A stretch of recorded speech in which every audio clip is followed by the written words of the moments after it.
After 60, many people start to think they no longer need to take care of themselves, that they've already lived all there is to live. But that's a lie. As long as God gives you breath, He also calls you to honor this body, this mind, this heart, which can still flourish. This video is both a warning and an invitation. A warning for those who are neglecting themselves, and an invitation for you to remember that self-care isn't vanity, it's faithfulness, it's gratitude, it's obedience.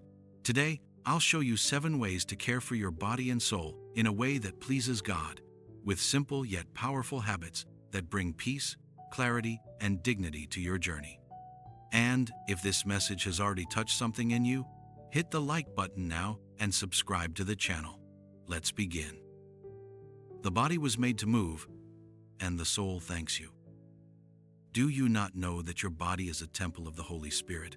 1 Corinthians 6 verse 19. The body ages, yes, but it doesn't cease to be sacred. Even with limitations, pains, or fatigue that come with age, God doesn't call us to stagnation, but to movement at a possible pace, with loving intensity, in wisdom and respect. Physical movement, even if simple, is a way to honor the life that still pulses within you. You don't need to run marathons, but you can walk. You can stretch your arms, roll your shoulders, take slow, intentional steps. You can dance to a soft song while making coffee. What matters isn't performance, it's consistency. The body was created to move, and when you refuse to stop, something inside you also stays alive. It's as if the soul says, I'm still here. I still have purpose. Mr. Walter Connolly, 78, understood this. He doesn't go to the gym, but every morning, without fail, he walks for 20 minutes around the block. It's my time with God, he says. I pray, take deep breaths, and start the day remembering that I'm still here, standing, by His grace. And this changed everything. His mood, his strength, his mental clarity. Life regained its rhythm. If your body still responds, even if slowly, use it. Use it with gratitude. Moving is resisting the paralysis of the soul. It's declaring that you're still willing to live, not just exist. God rejoices when we care for the temple He entrusted to us, one step at a time, with faith, gentleness, and courage. What you eat also feeds your faith. So whether you eat or drink or whatever you do it all for the glory of God. 1 Corinthians 10, verse 31. Many believe that in old age, diet no longer needs much attention. Now I can eat whatever I want, no need to worry, they say. But the truth is, what we put on our plate also speaks volumes about how we've cared for the life God gave us. It's not about strict diets or rigid rules, but about nourishing the body with respect and purpose. Excess, disorder, or neglect in eating often reflect a weary soul, a discouraged mind. Yet when we choose foods that truly nourish, fruits, vegetables, grains, clean water, it's as if we tell our body, you still deserve care. This strengthens not just the physical, but also the emotional and even the spiritual, because a mind fed with lightness thinks more clearly, and a body that feels well prays with more fervor. Mrs. Mary Halpert, at 80, understood this simply. Every morning, she has the same breakfast: a bowl of oatmeal, a boiled egg, and a glass of warm water with lemon. Nothing extravagant. But she says, this is my moment to honor the body God still allows me to dwell in. Since adopting this small ritual, she feels more energy, less bloating, more peace. Don't underestimate the power of a meal made with awareness and gratitude. Eating well isn't a luxury, it's care, and care is love. Even in what we eat, we can glorify God. Your body, even aged, still needs to be nourished with tenderness, and your soul will feel the difference. Sleep is the pause God uses to care for you. In peace I will lie down and sleep. For you alone, Lord, make me dwell in safety. Psalm 4, verse 8. How often have you laid down, but sleep didn't come? Or it came lightly, broken, as if the body rested but the soul stayed awake. Sleeping well in old age is a real challenge, but also a sacred necessity. God created rest not just as physical relief, but as a spiritual gift. When we sleep with peace in our hearts, it's as if we say, "Lord, I trust you even when my eyes are closed." In aging, schedules often become irregular. Naps replace nighttime and worries climb into bed with us. Yet it's precisely in this phase that a well-tended sleep routine can transform your health, mind, and even faith. Going to bed and waking at the same time, avoiding screens and agitation before sleep, getting morning sunlight and winding down slowly at night, these are simple but powerful gestures. Mr. Gerald Wilson, 79, struggled with fragmented nights and daytime drowsiness until he decided to make sleep a commitment to God. "I turn everything off at 9 p.m., say a prayer, and lie down with a verse on my mind," he shares. He adopted a fixed schedule and began treating sleep as a time of surrender, not frustration. Within months, he noticed more energy, less irritation, and a spiritual clarity he hadn't felt in years. When you respect your sleep, you tell your body and soul, you deserve rest. And God honors that surrender. Sleeping in peace is trusting, and trusting is resting in the Father's arms. Feeling is also spiritual, and God cares about what's inside you. "Cast your cares on the Lord, and He will sustain you. He will never let the righteous be shaken." Psalm 55, verse 22. Emotional health is often the most neglected, especially in old age. When children grow up, work ends, friends pass away, or the body no longer responds as it once did, a silent loneliness can invade the heart. Even those with faith begin to quiet themselves inside. But God didn't create you to live isolated, not outwardly, not inwardly. What you feel matters, and it matters deeply. The truth is, unconfessed sadness becomes a burden, ignored anxiety becomes illness, and hidden bitterness becomes walls. That's why emotional care is as essential as physical care. Talking to someone you trust, writing down your feelings, opening your heart to God in prayer, or even singing praise alone in your room. These are ways to cleanse the soul, organize inner chaos. And remember, you're not alone. God sees what no one else does, and He is moved. Mrs. Sandra Martinez, 82, started a simple habit. Every morning, she writes 3 lines in a notebook. Sometimes it's a vent, sometimes gratitude, sometimes a request. "It feels like lifting a weight off my chest," she says. "It's my real moment with God." This practice hasn't fixed everything, but it restored a lightness she'd forgotten existed. If you've been carrying more than you can bear, know this. It's not weakness to ask for help, nor is it lack of faith to admit sadness. It's courage, and it's wisdom. God wants to sustain you, but He also waits for you to surrender. Speak, confess, breathe. To feel is to live, and to live with God is to live with an open heart. Taking care of your appearance also honors the dignity God gave you. Therefore, as God's chosen people, holy and dearly loved, clothe yourselves with compassion, kindness, humility, gentleness, and patience. Colossians 3, verse 12. Many believe that after a certain age, there's no point in looking presentable. Why wear perfume? Why dress well if I don't even leave the house?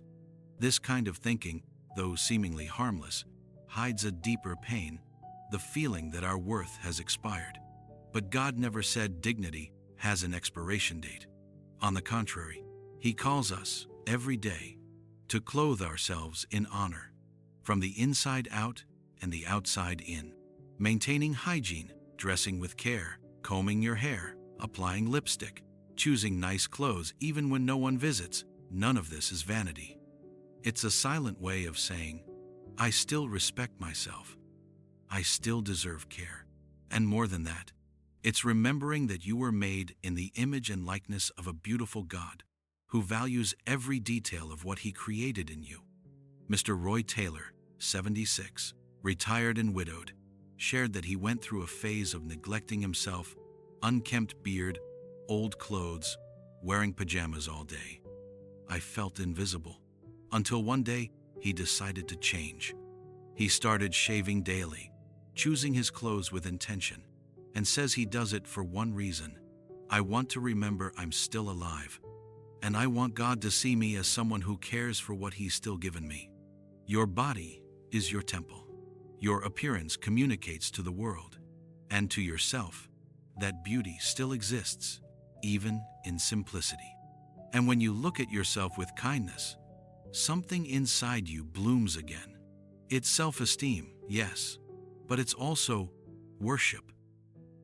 Your mind is still fertile soil. Plant good things in it. Do not conform to the pattern of this world, but be transformed by the renewing of your mind. Romans 12 verse 2.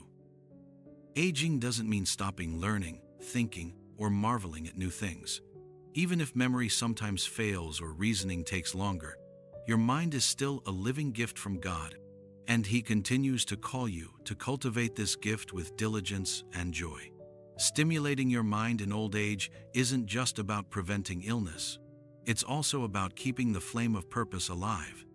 Reading a book, learning something new, doing crossword puzzles, listening to stories, discussing the Bible, recalling old memories and retelling them, all of this nourishes your inner self. An active mind is an awakened soul. When we stop exercising our thoughts, we also stop dreaming, reflecting, and growing, and life seems to shrink inside. But when we challenge ourselves, even with simple things, something reignites. It's like opening the windows of a house and letting the light in. Mrs. Cecilia Lillian, 75, found a special way to keep her mind alive. She began translating excerpts from old French texts, a language she learned in her youth. Every time I sit down to decipher a sentence, it's like traveling back in time while also leaping forward. I feel alive, present, useful. The activity doesn't matter. What matters is that it challenges the mind, and that reflects in the heart. Renewing the mind is also spiritual. The Bible calls us to this. And this renewal can happen today, in a notebook, a conversation, a worship song that makes you think. God still wants to plant wisdom in you, but the soil must be open, and you must be ready. Accepting help isn't weakness. It's an act of wisdom and love. Carry each other's burdens, and in this way, you will fulfill the law of Christ. Galatians 6:2. There's a silent pride that grows in many hearts in old age, a desire to prove at all costs that they can still do everything alone. But this strength, which seems like courage, is often fear. Fear of being a burden, of appearing fragile, of inconveniencing others. And the result? The heart closes off, the body wears out, and bonds with others grow distant. But God didn't call you to walk this journey alone. Asking for help, whether to carry groceries, fix a phone issue, or simply talk, doesn't diminish your dignity. On the contrary, it strengthens connections. It allows others to serve you with love, and you to receive with humility. This is how we fulfill the law of Christ. In sharing, in mutual dependence, in care. When you open up, you create space for love to flow, and it's this love that sustains life. Mr. Calvin Gray, 84, was always independent, raised children, built a house, worked hard. But when he realized he could no longer safely climb the kitchen stool, he made a decision. I started asking my grandson for help. And to my surprise, he was happy. What seemed like weakness became a blessing. They grew closer, talked more, laughed together. Calvin realized he was teaching something new, how to age with humility and faith. You still matter. You are still loved. And allowing others to care for you is also a way to teach, to love, and to glorify God. Don't hide. Don't isolate yourself. Making space for others is making space for grace. And grace never comes alone. It always brings comfort, care, and hope. Self-care is an act of worship. Care for the temple God gave you. So whether you eat or drink or whatever you do it all for the glory of God. 1 Corinthians 10, verse 31. Taking care of yourself in old age isn't a luxury or a whim. It's an act of gratitude and worship to God, who gave you life, body, and soul.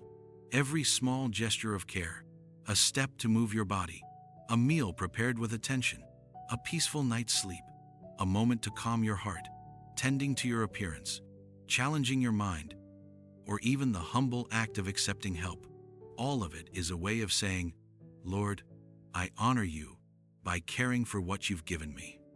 This journey doesn't have to be perfect, and no one expects that from you. God knows your limits and struggles. He simply wants you to take one step at a time, with faith and love, caring for your temple with dignity and hope. It's in the consistency of these small acts that life becomes lighter and the soul fills with peace. If you feel called to start today, remember, you're not alone. Here on this channel, we want to walk with you on this journey, offering support, guidance, and prayer.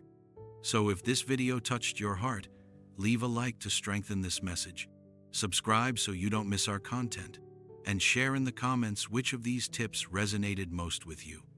Your story may inspire others to take better care of themselves. May God bless and strengthen you every day. Take care of yourself, because you deserve it, and because He deserves the best version of you, today and always.